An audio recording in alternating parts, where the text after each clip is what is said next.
Polestar, Volvo's performance EV division, debuted their first all-electric car back in 2019, this Polestar 2. Here for 2024, we see some pretty significant updates. There is a bit of a facelift, but most of the lift comes underneath the face in terms of performance and carbon emissions as well as range. Let's go ahead and take a look.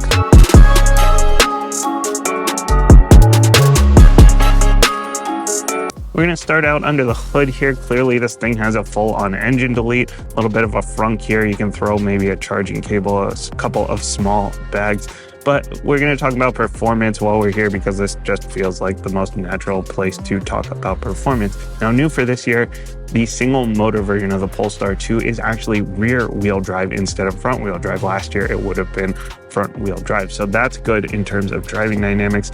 Not only is it moved to the back axle, but it's actually a new motor and there's a bigger battery. So it charges faster, you get more horsepower, and you get more range over last year in addition to it being moved. Not only that, even though it has a bigger battery, it is actually better for the environment. Carbon emissions are down by 1.1 tons per vehicle in the rear drive single motor version. This one here is the dual motor setup, so one motor for each axle. It still benefits from new motors. It still gets more performance, it gets more horsepower, gets more torque, it's more range over last year, but it does not have that bigger battery, so you don't get faster charging. This particular one has the performance pack on it as well, so we're looking at 455 horsepower, 546 pound-feet of torque, which is insane. Even though this thing does weigh about 4,600 pounds, which is quite heavy, it can get out of its own way with zero issues. Now, if you're in that rear drive version, you're looking at about 320 miles of range. In this all-wheel drive with performance pack, we're looking at 247 miles of range, though I've never seen the display show me anything more than 200, even at 100% battery. That display, the range estimate seems to be a little bit of a random number generator though. If you have the dual motor setup and you don't have the performance pack, you can actually download an upgrade to get more power so that your power numbers will match the performance pack numbers, but you lose out on a couple of the other physical changes that the performance pack gets you. Now, in terms of charging, this one cannot accept a 350, so it is going to charge a little bit slower than something like an Ioniq or a Tesla. But if you're on a DC fast charger in the rear drive version, the single motor version, you can get from 10% to 80% in about 28 minutes. Here in the dual motor version, whether you're in the performance pack version or not, you're looking at about 34 minutes. If you're on a level 2 charger, no matter which version you are looking at, you are going to be about 8 hours to get from 0 to 100%. As always, I'm using a level 1 charger, both the one supplied, the OEM one, and the one supplied by Lectron. And the Lectron actually has been getting me about 25 to 30% quicker charge, though I would still recommend having a level 2 if you're going to purchase something like this and you have any sort of significant commute.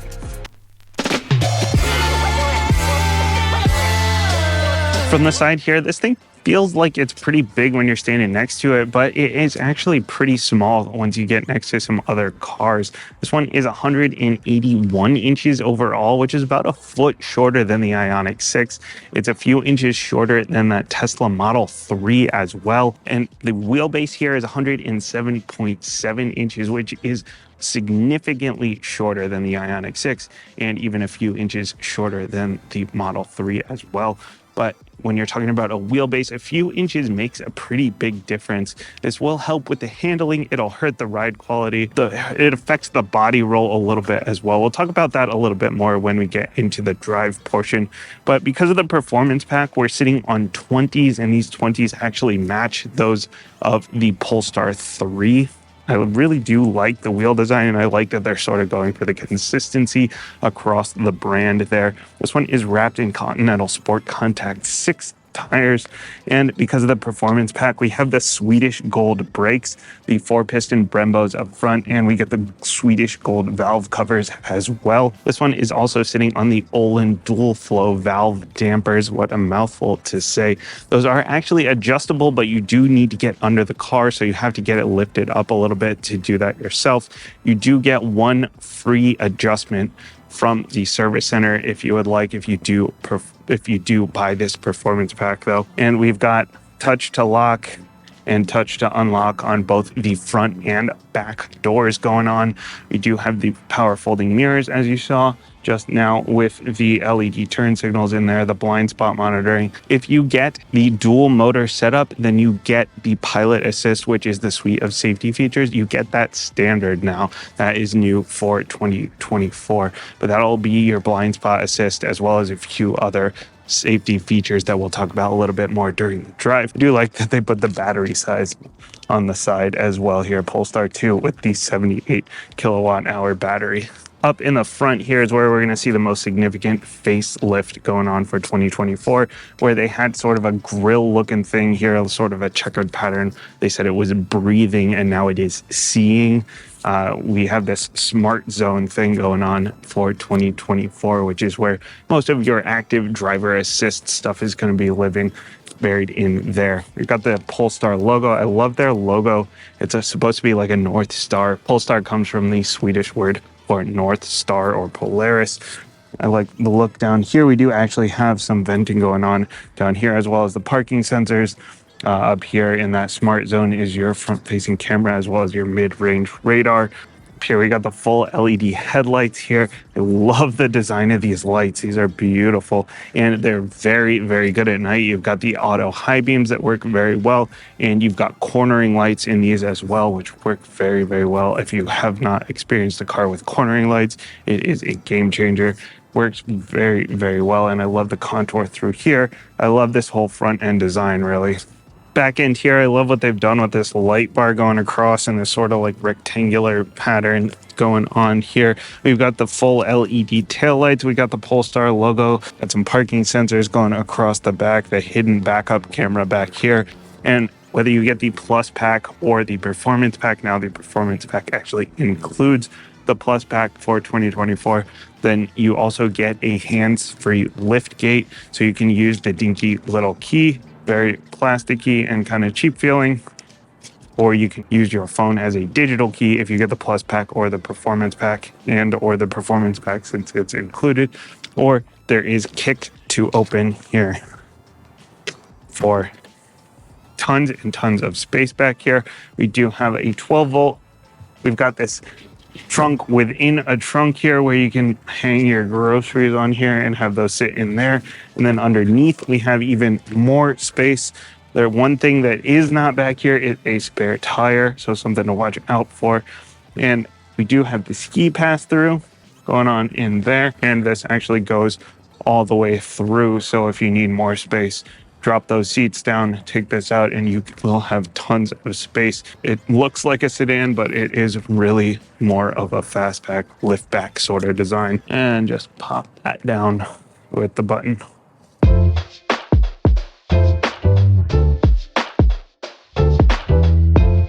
On the inside here, the car is just on. We're just going with it. There's no start button. You sit down, car turns on.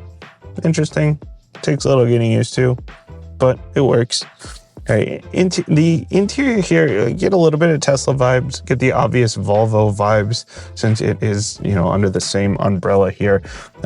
Most of this interior I actually really, really like. There are a few things that I'm not super into. The leather wrap steering wheel here, love that, feels great. Love the Polestar logo on here. Don't love the gloss black all over it. Same thing with the Volvo, had the sort of gloss black plasticky buttons, sort of takes away a little bit, especially when this one is loaded up to like $70,000. And even the base is $50,000, and now we've got plasticky buttons. The gauge cluster here, which they kept simple, I actually really like that it's just simple. There's not 10,000 menus to cycle through. You just have your charge, your power, your speed, some of your driver's assist stuff, and you can put it on a map, or you can turn the map off and just have it completely, just very, very simple, well laid out, lots of space. Love the way that they did that. And for the infotainment here, we do have this sort of tacked on giant tablet thing. It really does just look like a giant iPad, and it looks totally out of place, just tacked on like a giant afterthought. This is the first time actually that there was an Android Auto based system. But if you have an Android phone, it's going to be a lot like using your Android phone. You just download the apps you want, you go through the Play Store, you can use Google Maps, you can use YouTube, you can use anything that you can download onto your phone. So that's kind of nice just in terms of like the flexibility and the sort of familiarity. You also have your performance settings in here. Some of your car settings, you can adjust the steering feel, you can adjust the one pedal driving feel, you can adjust whether or not you want the car to creep. All your driver's assist features are in here, your lights, mirrors, wipers, all your standard stuff. This one does have the performance button as well, because this one, it does have the performance pack, which opens up your G meter and your launch control. 360 cameras on this one. The full 360, you can also zoom into individual cameras around the outside of the car. I don't know why for the backup camera they went with like a little tiny half screen for some reason. The 360 is a full screen, but the backup camera is really, really small. Got the wireless charger down here. That is now standard here for 2024. It doesn't matter what trim level you get, now you get the wireless charger. I like that it's tilted back, out of sight, out of mind, and the phone is not going to be sliding all around. Got some USBs down here as well. Easy access to your defroster, as well as play, pause, and volume. But that is really all you have easy access to down here. Everything else is buried inside the infotainment. Your HVAC settings are in here. Your seat settings are in here. Your heated seats, your heated steering wheel, your ventilated seats. This one, just because it has the Napa leather, it gets ventilated seats. The heated seats are standard. Love the Polestar logo down here. It does have the little sort of pop back into place, a little nub going on, surrounded by a bunch of gloss black that just has dust all over it and fingerprints and scratches. I cannot stand gloss black, especially, again, this car is like, starts at 50, goes up to 70, and this just feels kind of cheap. And everything else around it feels so nice though. I love this sort of like wood grain thing. I love the fabric here, the fabric over here, the leather. Got the Napa leather optioned, and it's just so nice. More fabric here. They made such great choices, the materials and everything, except we just have gloss black vents and gloss black through here and gloss black through there. Very, very frustrating. You got the frameless mirror with the home link. You got the Harman Kardon sound system in this one. You get that in the Plus pack or in the Performance pack. This one, as I mentioned, does have the Napa leather seats. In the base, you're going to get the cloth. In the Plus pack or the Performance pack, you're going to get the synthetic leather.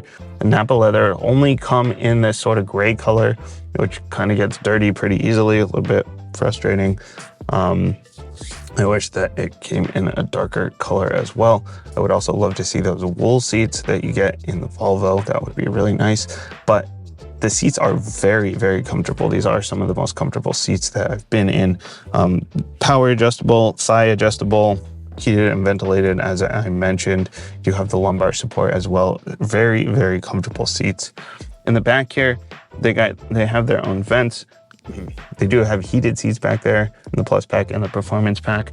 34 inches of legroom, a little bit tight back there. I wouldn't have guessed that it was quite that small, but I fit okay.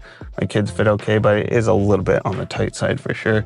They do have the drop down armrest there. We have this giant pano glass roof thing going on in the Plus pack and in the Performance pack, and I love this thing. This is really cool. Plus it has a little projected Polestar logo right here, so it's like at night you're looking up and you see the North Star kind of in the sky. Kind of a cool little touch. 99.5% UV protection, they say. And we're solving real problems here with this little tab for your physical parking tickets. I guess that must be a bigger problem in Sweden. Here in the States, I don't know a lot of places where they still use physical parking tickets for your parking spot, but it's there. And the other thing here is there is a heat pump. Actually, if you get the Plus or the Performance pack, it will actually pull in some of like the heat from the Powertrain or just from the ambient air, it will use that to then heat the cabin. So you get a little bit more efficiency in terms of heating, and you don't lose quite as much range when you're just trying to heat the cabin. Generally speaking, interior super nice, other than a couple of little things. Oh, and the lighting in here is really nice at night. This one does have the high illumination instead of the medium illumination that you get in the base. My only qualms are sort of the big tacked on infotainment with everything buried in there and the gloss black.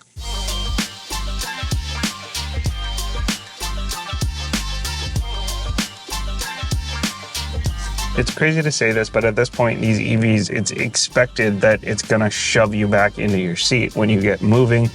You know, with the Ioniqs, with the Teslas, with all of these other just high torque, like dual motor cars, they just move so quickly. And this one is no different.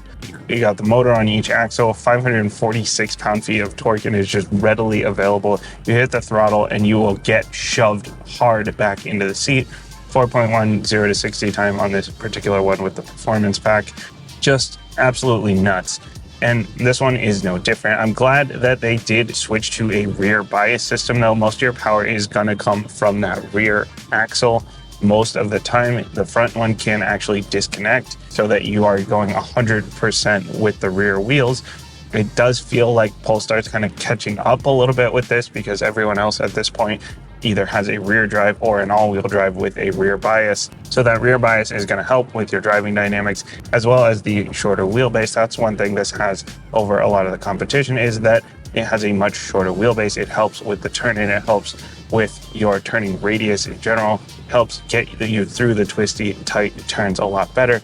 Now, the other thing with that shorter wheelbase is that you do sacrifice a little bit in terms of ride quality. Still rides really nicely. A lot of these cars do. A lot of these EVs do. They just are so smooth. You don't have all the vibration from the internal combustion engine. On the same note with the ride quality, this does have the adjustable Öhlins, which is a really cool thing, but it's frustrating that you do actually have to get under the car. You have to put it up on a jack or up onto a ramp to adjust it. So for most people, that's probably going to be like a set it and forget it kind of thing. So you have some customization in that you don't have the flexibility to have it be really soft on your daily drive and then dial it in when you want to go for a little bit more of the spirited drive. It's a little bit frustrating. So I don't fully think that the Öhlins are necessarily worth that extra money for that performance pack. Now, while you can't adjust the suspension while you're driving, there are a few things you can adjust. You can adjust your steering weight, not your steering feel. There is not a whole lot of steering feel. The steering weight, though, is either a low, a medium, or a firm. And even in firm, it's not exactly heavy. I've been leaving it in the firm mode. You can also adjust the one pedal driving. There are 3 different modes, which is nice. It's not just a straight on or off. There is an on, a low, and a standard. And actually the programming for the standard mode is really good. A lot of times when you're getting used to one pedal driving, if you've been in an internal combustion car for a while, it takes a little getting used to it, and it feels like it's kind of really shoving you back and braking hard when you let off the gas. In this one, even in the standard mode, it doesn't do that. It really kind of eases you off pretty well. The programming of it is very good. You can also turn off the creep. No, I'm not talking about the weird dude at the bar. It'll make it so that when you take your foot off the brake pedal and you're stopped at a light, the car won't start moving forward. The other thing the performance pack gets you is the bigger brakes, and I will never turn down bigger brakes. These are great. I have not been in the regular one without the big Brembos on it, so I can't tell you how those are, but these brakes feel great.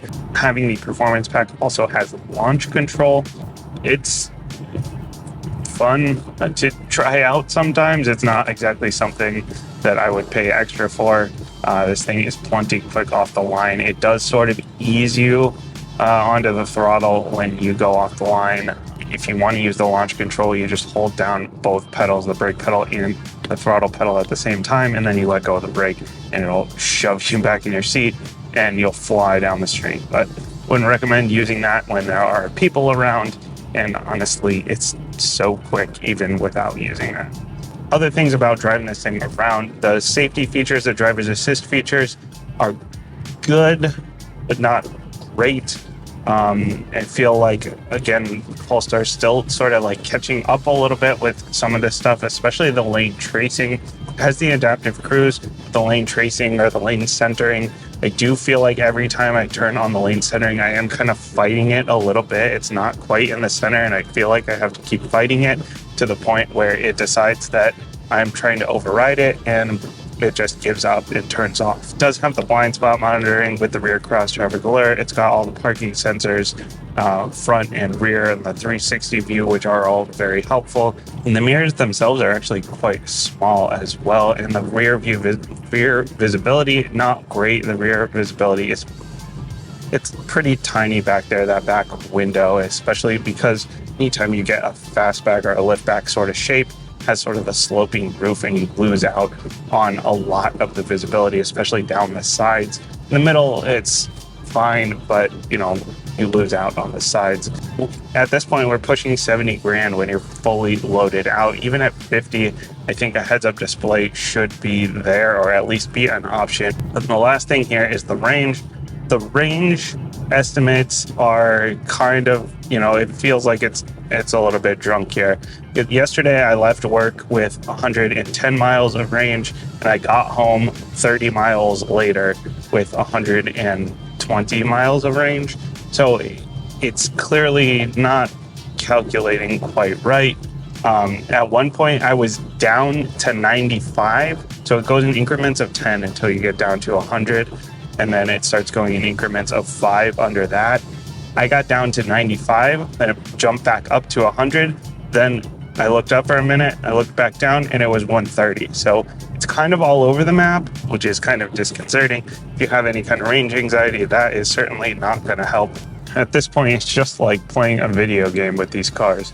There is no acceleration to get to a certain point anymore. It's like you push the pedal and you're basically at whatever speed you want to go. You want to go faster, push it faster, and you're just there. There's no build-up. And then there's one pedal driving, so it's really just pushing one pedal and steering. That's all driving is at this point with EVs. It's just crazy. It's a video game.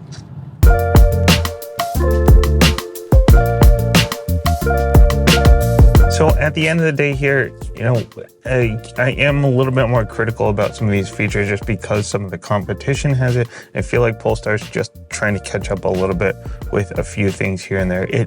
At the end of the day, though, it is it feels a little bit more special than some of the competition. It actually has a really nice interior other than this gloss black and the tablet thing.